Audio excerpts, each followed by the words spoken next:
कोल्हापूर जिल्ह्यातील काही महत्त्वाच्या बातम्या आता आपण थोडक्यात पाहणार आहोत। संक्षिप्त स्वरूपातील या बातम्या अर्थात फास्ट न्यूज। इचलकरंजी शहरात राजरोसपणे गुटखा मावा विक्री सुरू आहे, त्या विरोधात पोलिसांनी धडक मोहीम सुरू केली आहे। स्टेशन रोडवरील जयश्री पान शॉप, जवाहरनगरमधील ज्योतिर्लिंग पान शॉप यासह भगतसिंग उद्यानाजवळील पान शॉपवर कारवाई करण्यात आली।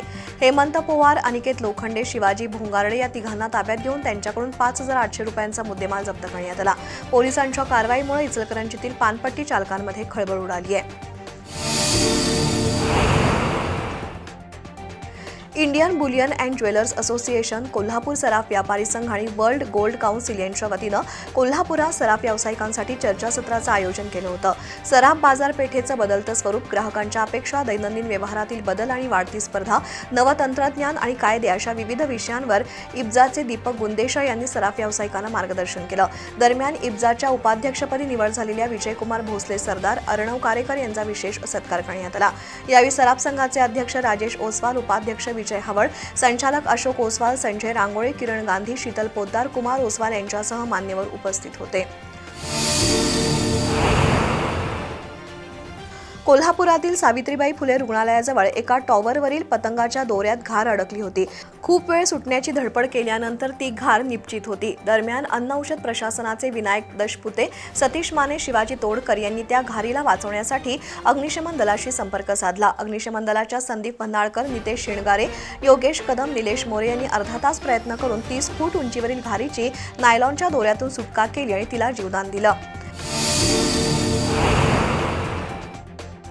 लोकशाहीर विठ्ठल उमप यांच्या स्मरणार्थ शाहीर नंदेश उमप यांनी फाउंडेशनची स्थापना केली आहे। विठ्ठल उमप यांच्या स्मृतिदिनानिमित्त दिग्गज कलाकारांना पुरस्कार दिला जातो। 15 वर्षांपासून पुरस्कार वितरण सोहळा आयोजित केला जातो। यावर्षी मुंबईच्या रवींद्र नाट्य मंदिरात पुरस्कार वितरण सोहळा झाला। त्यामध्ये कोल्हापूरचे शिवशाहीर राजू राऊत, अभिनेत्री रिंकू राजगुरू आणि ज्येष्ठ कलाकार जयवंत वाडकर यांना मृदगंध पुरस्कारानं सन्मानित करण्यात आलं। सांस्कृतिक कार्यमंत्री आशिष शेलार यांच्या हस्ते पुरस्कार वितरण झालं। सोहळ्याला शाहीर नंदेश उमप आणि कलाप्रेमी उपस्थित होते।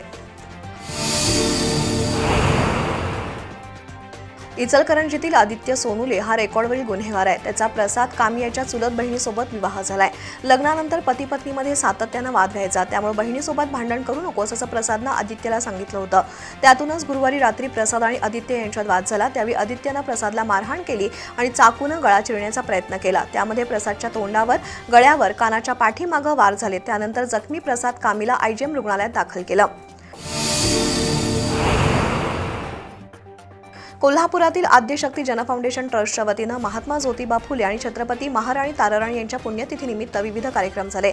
ट्रस्टच्या अध्यक्षा ॲडव्होकेट संगीता तांबेकर यांनी प्रतिमेला पुष्पहार घालून अभिवादन केलं, तसंच शालेय विद्यार्थ्यांना शैक्षणिक साहित्याचं किट देण्यात आलं। यावेळी बोलताना ॲडव्होकेट तांबेकर यांनी महात्मा ज्योतिबा फुले, सावित्रीबाई फुले यांनी स्त्री शिक्षणासाठी दिलेल्या योगदानाची माहिती दिली। यावेळी अशोक लोहार, अनिश पोद्दार, गिरिजा जोशी यांच्यासह मान्यवर उपस्थित होते।